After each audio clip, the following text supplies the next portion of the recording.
С прицелом на Паралимпийские игры якутские спортсмены успешно выступили на вторых летних играх «Мы вместе спорт» в Чебоксарах.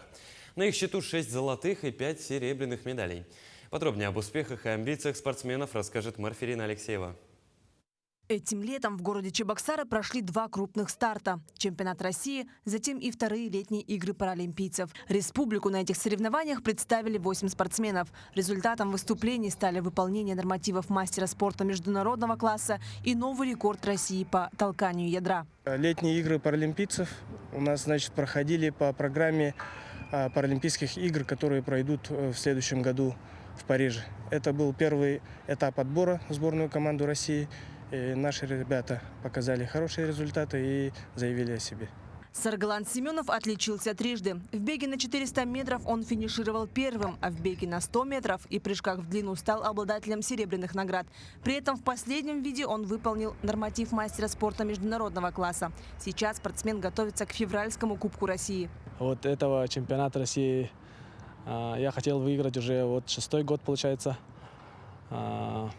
В этом году у меня все получилось. Я очень рад этому. Я всегда проигрывал, 2-е, 3-е место занял.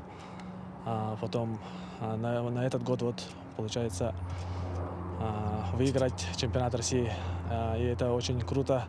Паралимпийцы Якутии по метанию копья занимают лидирующие позиции в стране, являются членами сборной России. Виктор Евсеев завоевал золото в метании копья во вторых соревнованиях после поражения на чемпионате.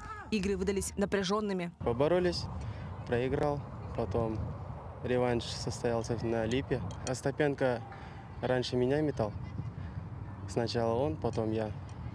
Всегда видно было то, что он хорошо подготовлен. Эмоционально такое давление тоже было, напряжение такое было. И с завтрашнего дня сразу начал заниматься. Мотивация была. Потом на летних играх взял свое. Отличные результаты показали и другие спортсмены. Новый рекорд России в толкании ядра установил Аял Сивцев, метнув снаряд до отметки 10 метров 93 сантиметра. Спортсмен также стал победителем игр в метании копья. Высшую награду получила и Василина Иванова, выполнив норматив мастера спорта международного класса по толканию ядра. Еще одну золотую медаль она взяла и в метании диска. Всего якутянами завоевано 14 медалей различного достоинства. Марфирина Алексеева, Александр Хавренко, Дюлустан Накентьев, Якутск.